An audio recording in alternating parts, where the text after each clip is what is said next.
Bonjour à tous et bienvenue sur notre nouveau projet qu'on a appelé Éco-Action. Donc l'idée c'est de vous proposer des vidéos régulières directement sur les exploitations à la rencontre de producteurs locaux. Donc aujourd'hui on est au Jardin de Détrier dans l'exploitation de Alain et John qui est ici aujourd'hui. Bonjour.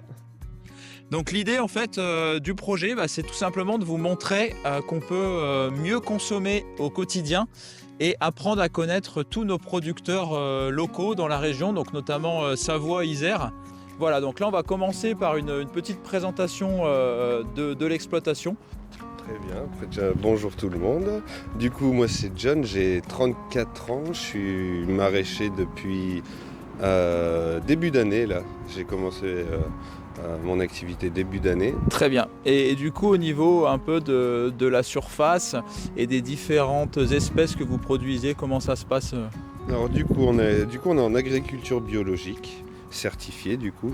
Notre petit plus sur l'exploitation, c'est qu'on n'utilise aucun pesticide, même bio, enfin on n'utilise rien. Nous, on vient seulement nourrir notre plante et notre sol. Donc par différents moyens, des engrais organiques ou de la matière de fumier de vache, enfin voilà.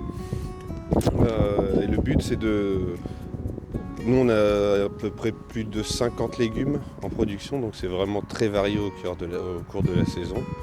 On désaisonne pas nos légumes, on fait du primeur, donc c'est pour ça qu'il y a des tunnels sur l'exploitation, c'est parce qu'on veut avoir plus tôt certains légumes et garder plus tard d'autres. Donc voilà, mais on désaisonne pas. Il n'y aura pas de tomates au mois de janvier au Jardin de Détrier en tout cas.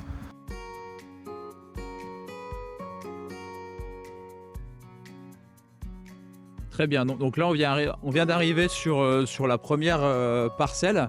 Et là, John nous expliquait qu'en fait, justement, dans un souci toujours de qualité et afin de ne pas appauvrir les sols, ils vont les laisser se reposer. Parce que sur un sol, vous avez plusieurs couches.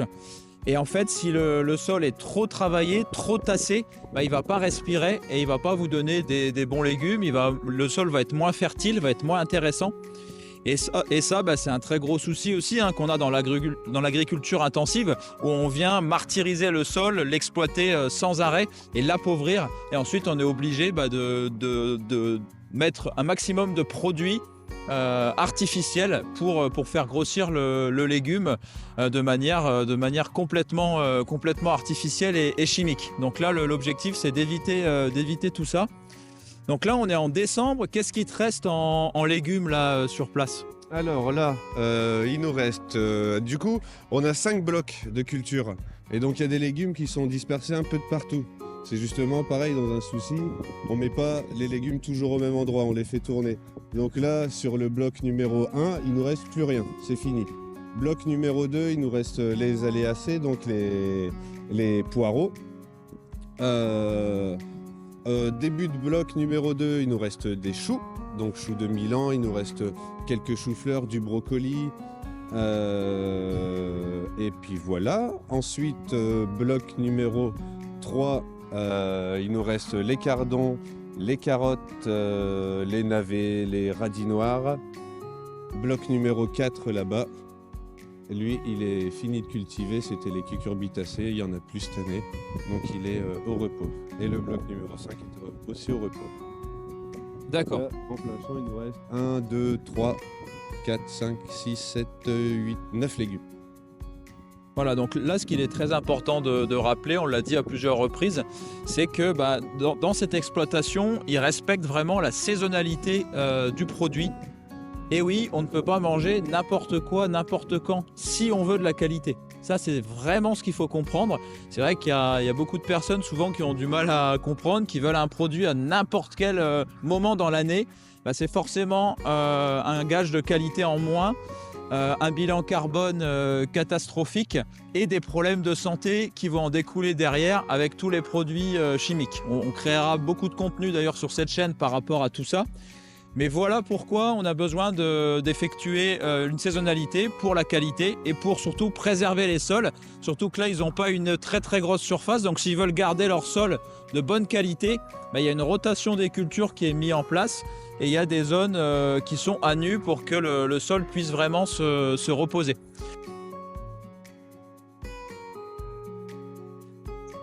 Donc là, on vient de rentrer dans une des serres de l'exploitation. Et là, John, je te laisse nous expliquer un petit peu à quoi va vous servir de cultiver sous serre et qu'est-ce que ça va vraiment apporter au quotidien. Et du coup, déjà là, on voit que là, il fait chaud. On a enlevé le bonnet, on est bien. Il y a de la buée sur les lunettes, c'est cool. Pardon, nous, l'avantage sous serre, c'est qu'on va pouvoir contrôler. Pardon. Contrôler l'humidité, contrôler la chaleur, parce que du coup, l'hiver, dès qu'il y a un peu de soleil, on prend du degré et qui est restitué pendant plusieurs heures. Donc là, on peut voir qu'il y a notamment là des petits fraisiers. On ira voir ceux de dehors tout à l'heure. Vous verrez qu'ils sont pas dans le même état, quoi. Vraiment pas dans le même état. Donc ça nous permet de continuer à cultiver certaines variétés. Là, on a un petit panel là du coup de légumes qu'on ne pourrait pas faire dehors forcément. Donc on a le chouchin, les petits chouchins là. Donc on a les blettes. Là il y a toutes les carottes pour l'année prochaine. Donc là vous avez vu que c'est bien enherbé. Lutter contre ça là c'est très très compliqué. Parce que la carotte, elle est encore à un stade qui est encore tout petit. On a une pousse qui est très longue. Et là, notamment ces jours-là, si on s'amuse à la toucher, on risque de lui faire mal et d'avoir des cylindres de carottes qui sont plus comme on veut. Tout est filoché. Donc là, on laisse reposer. On verra ça au mois de février-mars. Donc, quand il fait trop chaud, ce qu'on fait, c'est qu'on ouvre. Là c'est tout fermé, là on est en hiver, donc on garde la chaleur, on garde l'humidité. Quand il fait trop chaud, on ouvre. L'été, on est obligé de mettre des ombrières sur les tunnels parce que sinon il fait 60 degrés et donc les légumes n'aiment pas. Quand il fait 60 degrés, ils brûlent, cuisent sur place. Donc malgré qu'on puisse contrôler plus longtemps, on a quand même des périodes critiques. Et ça revient aussi à jouer tout le temps. Notamment au printemps, c'est ouvrir et fermer les tunnels. Donc là, on en a 4, mais ça peut nous arriver de les ouvrir et de les fermer 5, 6, 7 fois par jour. Donc pareil, encore du temps qui est pas perdu, mais on doit essayer de contrôler le plus de choses possible et c'est vraiment pas évident. Mais c'est bien, c'est une passion après.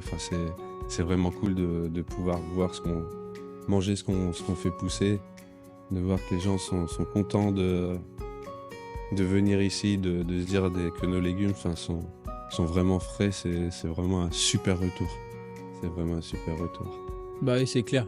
Et puis plus on y passe de temps, plus aussi on est heureux du résultat derrière, je pense. Au moins il y a du travail derrière et ça, faut pas l'oublier. Donc c'est vrai que peu importe, quand on veut faire du bio, il faut forcément s'engager à travailler, à passer plus de temps et à des fois malheureusement perdre aussi une partie des cultures. Donc c'est vraiment ce qu'il faut comprendre aujourd'hui, c'est que il y a des humains qui travaillent très très dur derrière. Donc c'est important en France et même dans le monde de valoriser ces personnes-là et de petit à petit changer le courant de pensée pour être vers un monde un peu plus durable qu'aujourd'hui, parce que malheureusement là on est sur une obsolescence programmée sur l'agriculture intensive telle qu'on la connaît aujourd'hui. Les sols, il y a bien un moment donné où ils vont plus rien donner, ils seront tellement appauvris que ça c'est certain, ça va plus rien donner. Ensuite tous les pesticides vont apporter de plus en plus de désordre sur la santé et surtout au niveau du coût économique. Et justement toutes les petites exploitations et toutes les personnes qui se battent pour faire le bio vont être écrasées par ce système, par ce rouleau compresseur. Donc c'est pour ça que j'ai décidé aujourd'hui de faire cette première vidéo sur une petite exploitation justement bio, et pour vous faire comprendre ces enjeux et vous amener à aller directement du producteur au consommateur, comme on dit. C'est ça le plus important. Donc là, on est sur les jardins de Détrier, une petite commune située près de La Rochette. On vous mettra toutes les informations en description pour venir vous procurer vos légumes si vous habitez pas très loin. Parce qu'il y a aussi, on l'a pas dit, mais il y a aussi le bilan carbone. Nous, on habite à quelques minutes, donc on vient très souvent chez eux. Ce qui permet aussi de faire des économies au niveau de coûts de déplacement. Ça c'est clair. Et en plus, on est directement, les légumes ne voyagent pas et on va directement les chercher ici. Donc ça c'est top. Allez, on continue la visite. Je crois que ces trois-là, je crois que c'est lui qui les a fait. Donc là, on a les fraisiers qui sont produits à l'extérieur cette fois-ci. Et John expliquait qu'il y a une grosse différence, effectivement, c'est tout l'intérêt de la serre, sur l'état de la culture. Là, on peut contrôler beaucoup moins d'aléas, on va dire. Donc forcément, j'imagine que votre production n'est pas forcément la même hors serre et sous serre. Alors du coup, en plus, là, c'est des plants qui sont en attente. Donc là, sous serre, on va vraiment en produire que cette année. On va vraiment faire un essai cette année de fraises sous serre. D'accord, c'est la première année. C'est la première année. On devrait gagner normalement 1 mois et demi de précocité. On devrait pouvoir sortir de la fraise bio et locale fin mars.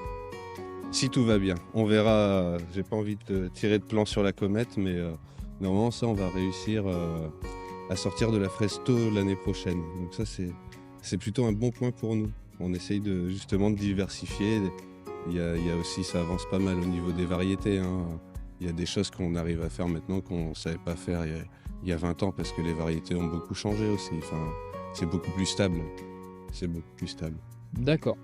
Bon si vous souhaitez du coup des fraises bio et locales, normalement mars-avril, vous pourrez avoir tout ça. C'est pareil, c'est de plus en plus rare les fraises, on pourra en parler pendant des heures. C'est aussi une grosse industrie qui est soumise, comme beaucoup de cultures, à l'agriculture intensive et aux pesticides. Ce qui fait que on peut manger des fraises maintenant presque toute l'année, ce qui est pas normal. Et puis tu nous expliqueras aussi peut-être, on n'en a pas parlé, mais notamment sur la fraise, comment reconnaître une fraise qui est justement bio et quelle différence elle va avoir par rapport à une fraise qu'on va trouver dans le commerce, les grosses fraises bien rouges. Quelle est un petit peu la différence ? Déjà, la plus grosse différence, c'est qu'une fraise bio, elle a poussé obligatoirement dans du sol. Il faut qu'elle ait touché la terre. Donc faut pas qu'elle ait poussé dans un pot déjà. Faut la fraise bio touche le sol. Donc ça, c'est un fait. La plupart des fraises qu'on mange dans le commerce, elles ont poussé dans des sacs, c'est drôle à voir. Faut aller voir ça sur internet, les productions de fraises. Mais du coup, mettra des images. Elles sont à hauteur d'homme, dans des sacs de terreau, et c'est ramassé comme ça. Elles ont aucun. Tout est trop contrôlé justement, et puis elles ne touchent pas ce fameux sol. Elles ne durent pas plusieurs saisons. Nous, la fraise là, on l'a fait durer 2 saisons. Après, elle est plus assez productive et elle nous prend beaucoup trop de place. Mais elle a le temps quand même de se faire son goût. Il y a rien de mieux que de pousser dans la terre, quoi. C'est une conviction. Oula. Oui, ça c'est pareil. On l'expliquait tout à l'heure pour les autres produits. Pour la fraise, c'est d'autant plus vrai. En fait, la fraise, c'est un fruit qui contient de nombreux antioxydants essentiels à la bonne santé. On pourrait en parler pendant des heures. Mais justement, quand ils sont cultivés de manière bio directement, comme tu l'expliquais, sur la terre, c'est là qu'on va avoir le plus de bienfaits pour le corps. Et c'est là que vous allez pouvoir synthétiser un maximum tous les nutriments et antioxydants que vous avez dans la fraise. Et ça, c'est le gros problème de notre société actuelle. C'est pour ça que j'en parle. Quand on achète des fruits et légumes, on n'a plus du tout ou très peu les bienfaits nutritionnels de ces fruits, parce qu'ils ont été élevés sur des sols très appauvris, ils ont été soumis aux pesticides, ce qui fait qu'on pense faire du bien à notre santé, mais en fait pas du tout, puisqu'il n'y a quasiment plus de nutriments essentiels dans les fruits et légumes qu'on achète dans le commerce.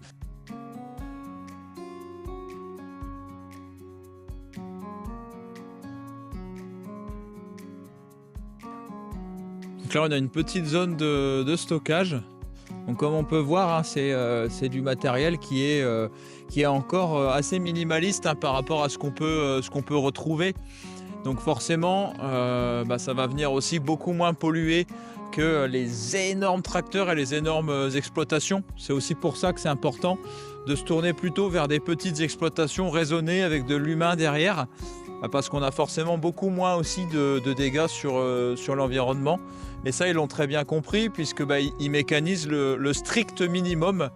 Et ils essayent sinon au maximum de réduire aussi tout ce qui est gaz à effet de serre, quoi. Donc on peut voir que c'est pas non plus des tracteurs monstrueux, quoi.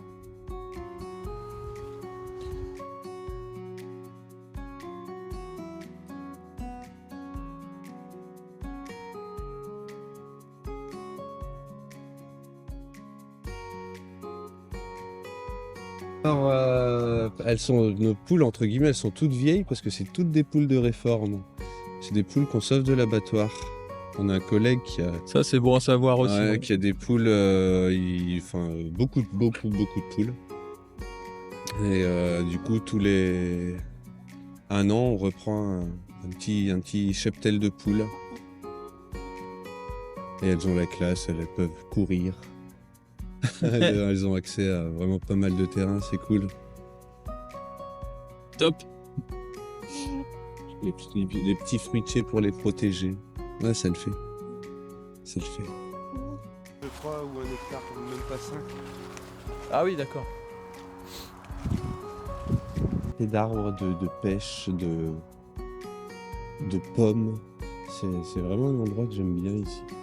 Ok, donc vous faites aussi C'est surtout un peu de fruits.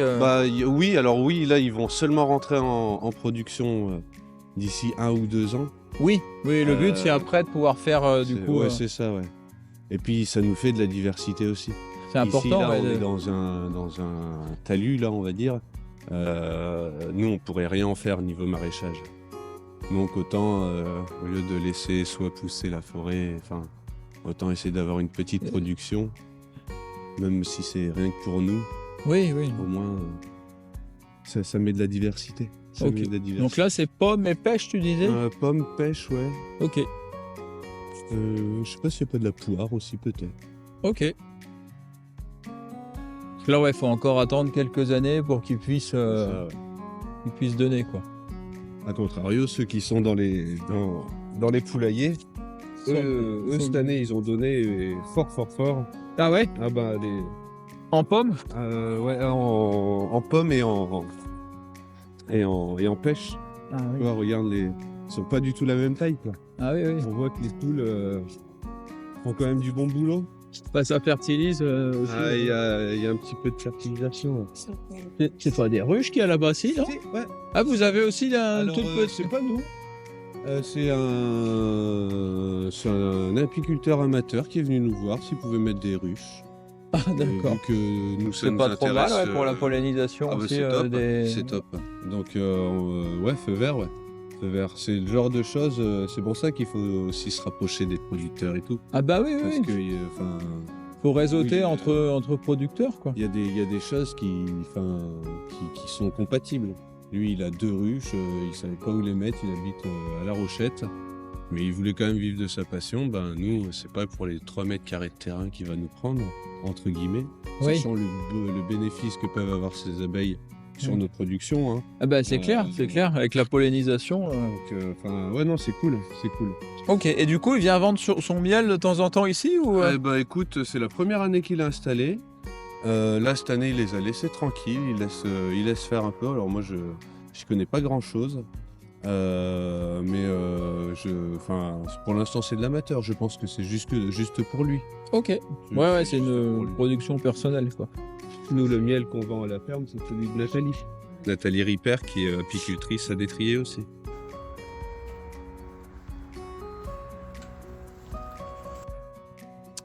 Bon, ben, on vient d'arriver au bout de la visite un peu globale de l'exploitation. Là, on va maintenant s'intéresser à deux sujets. Donc, le premier, c'est, je vais poser la question à John, quel est un petit peu l'avenir de l'exploitation pour eux? Est-ce qu'ils souhaitent du coup s'agrandir, proposer d'autres types de produits? Donc, je te laisse la parole. Du coup, alors, pour l'avenir déjà, c'est cool de parler d'avenir. Ça, c'est trop bien quand tu es agriculteur. Et oui, puisque l'avenir est incertain pour beaucoup de maraîchers bio, hein, ça faut pas l'oublier. Ouais, et puis il y a beaucoup d'agriculteurs qui partent à la retraite, qui sont pas remplacés. Donc ça, non, moi je suis content que tu aies employé ce mot-là. Avenir, c'est très très bien. Comment on voit l'avenir au jardin de Détrier? Du coup, continuer dans ce qu'on fait, hein, donc produire du bio, du légume sans traitement. On aimerait bien s'agrandir justement pour agrandir aussi notre clientèle, parce que toucher un peu plus de monde, là, à l'heure actuelle, on n'a pas assez de légumes pour fournir le nombre de clients qu'on a. On pêche sur certains légumes. Il y a plus de demandes que ce qu'on peut produire. Oui. Donc c'est s'agrandir à deux, du coup, toujours en attendant de pouvoir peut-être un jour embaucher. Et puis surtout, c'est garder ce côté prix attractif. On ne peut pas se permettre de monter nos prix parce qu'on est dans une vallée qui est entre guillemets, je dis bien entre guillemets, riche. Nous, on veut garder quand même le panier de base, que ça soit accessible. Donc on se base beaucoup, comme je te disais, par rapport à Rungis. Parce qu'il peut être une aberration, parce qu'à Rungis, c'est pas des petits maraîchers bio qui vont apporter leurs légumes là-bas, mais au moins ça nous permet d'avoir les prix qui sont adaptables par rapport à nos grands concurrents qui sont les GMS. Suivre le cours du marché. C'est ça. Et puis il y a certains légumes qu'on ne veut pas augmenter, qu'on ne comprend pas pourquoi ça coûte si cher. Notamment cette année, on s'est dit on va faire du haricot. Le haricot en magasin spécialisé type Biocop, on parle de 16-17 € le kilo. Nous, on s'est regardé avec Alain, c'est pas possible de faire ça. On a coupé la poire en deux, on l'a mis à 9 €. C'est quand même dingue de se dire, 9 € un kilo de haricots, quoi. Pour moi, c'est excessif, Mais vu comment on le ramasse, le temps que ça prend, ça vaut pas le coup pour nous petits de faire ce genre de légumes. On en fait pour nos clients toujours, mais ça c'est pas le genre de légumes qu'on va pouvoir grossir. La pomme de terre, ça c'est un peu plus facile. On en passe, tout le monde en mange. Les axes seraient plus sur certaines productions qu'on va booster, pas au détriment justement de la diversité. Mais la diversité, nous on peut pas se permettre de continuer à faire de la diversité, plus de diversité, c'est trop de temps perdu. Et qui dit temps perdu, manger des sous, quoi. Parce que, faut y penser malheureusement, faut y penser. Et oui. Et justement, est-ce que tu aurais des exemples de produits qui sont peut-être plus compétitifs chez vous qu'en grande surface? Ça, c'est important aussi de le souligner. On en a parlé. Oui. Par rapport aux prix qu'ils font, là typiquement, on a Carrefour, on a Super U, on a Lidl, etc. Vous, sur quel type de produit vous allez essayer de vous démarquer Après, il faut savoir de quel type de produit on se démarque. Notamment, si on parle de tomates françaises, nous, en bio, on sera moins cher. Si on parle de tomates balles de ping-pong espagnoles, oui, bien sûr. On ne pourra jamais être sur du produit français, bien sûr. Nous, je sais que nos tomates de plein champ, donc les tomates qui sont cultivées en plein champ, on est aux alentours de 2 €, 2,50 € le kilo. Ce qui est quand même super compétitif. Je ne pense pas qu'on ait ces prix-là dans les magasins qui nous entourent. La salade, on est à 1,40 € la salade bio. Ça, c'est un prix qu'on n'augmente jamais. C'est entre guillemets historique, on est à 1,40 €. Alors oui, ça baisse parce que des fois on a des petites salades, mais les grosses salades resteront toujours à 1,40 €. On les fait pas au poids, donc ça, on est aussi on est moins cher. La pomme de terre, Nous, on est à 2 euros du kilo. Pareil, chez Super U, je pense pas qu'elle soit à 2 euros du kilo. Enfin, c'est vraiment... Moi, je compare les prix quand on va livrer, mais enfin, il y a la plupart, je dirais 90% de nos légumes sont moins chers chez nous, ici, que à Super U ou à Carrefour Market. Après, chez nous, quand on vient acheter 50 euros de légumes, on n'a que des légumes. Quand on a acheté 50 euros de légumes à Super U, qui a de la viande, de machin, enfin, tout est noyé dans un surplus, donc... non, je pense qu'on est dans 90% de nos produits, on est moins cher que les grandes surfaces. Non, mais ça c'est clair. Nous, dans notre mode de consommation aussi, on a changé pas mal de choses. Et typiquement, on a réduit notre consommation de viande. On a réduit notre consommation de tout ce qui est superflu, entre guillemets, tout ce qui est confiserie, gâteaux, etc. Et on s'y retrouve largement quand on réduit un petit peu la viande, qu'on la choisit plutôt de bonne qualité, qu'on privilégie les légumes et qu'on réduit tout le superflu, je peux vous garantir que vous allez faire énormément d'économies. Donc ça, c'est vrai que c'est important de le souligner et de le ressouligner, parce que le premier argument qu'on nous dit, pourquoi tu ne vas pas chez les imprimeurs? Parce que c'est trop cher. Et ça, il faut savoir que venez directement sur place comparer, regardez le pour et le contre, qualité, les emballages, la provenance, l'impact sur la santé, vous allez vite vous rendre compte qu'il n'y a pas de débat. Malheureusement, on continue à proposer des produits qui sont de mauvaise qualité à des prix qui sont pas justifiés, pas toujours justifiés. Donc ça, c'est important de venir se rendre sur place pour constater par vous-même ces choses-là. Et encore une fois, je le répète, c'est un peu le sujet central, hein. D'un côté, environnement, développement durable, donc la santé, la lutte contre la pollution, contre la mondialisation, contre l'industrialisation. Là, vous êtes aux premières loges. Si vous venez ici, vous allez forcément participer. On ne s'en rend pas forcément compte, hein, mais quand on achète quelque chose, on favorise un mode de consommation et on favorise un mouvement. Donc, quelque part, si vous sélectionnez vos produits chez des producteurs, vous participerez obligatoirement à la transition écologique dans laquelle on doit tous se sentir concernés aujourd'hui.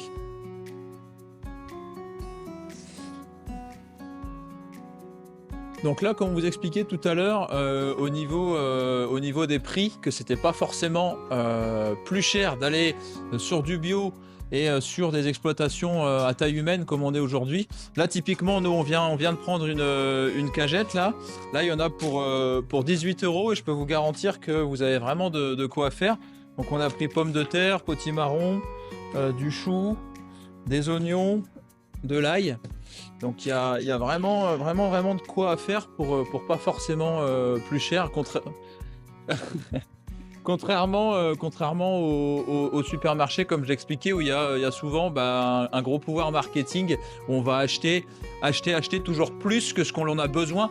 Là, on vient vraiment acheter des produits essentiels à la santé et des produits qui ont du sens d'un point de vue nutritionnel et d'un point de vue aussi éthique. Bon, ça y est, on arrive tout doucement à la fin de cette vidéo. J'espère en tout cas que ça vous aura plu et que ça aura permis aussi de vous éclairer sur les différentes questions que vous pourriez vous poser concernant l'agriculture biologique, comment ça se passe sur une exploitation bio. Quelles sont les différences, comme je l'ai expliqué, hein, entre le système du coup à petite échelle où on essaye de produire des produits de qualité, contrairement à l'agriculture intensive. Vous avez vu un petit peu les dérives, hein, de cette pratique et les avantages de se tourner vers une structure à taille humaine. Je vous invite à vous abonner, surtout à laisser des commentaires et puis à pas hésiter à rendre visite à John et Alain directement sur l'exploitation. Donc en description, vous aurez un petit peu l'adresse de comment les retrouver. Et là, comme je l'expliquais, ils arrêtent l'activité le 21 décembre. Donc si vous souhaitez venir avant, chercher les quelques produits qui restent, comme je l'ai présenté tout à l'heure, n'hésitez pas. Allez, je vous dis à très vite sur EcoAction et puis à bientôt.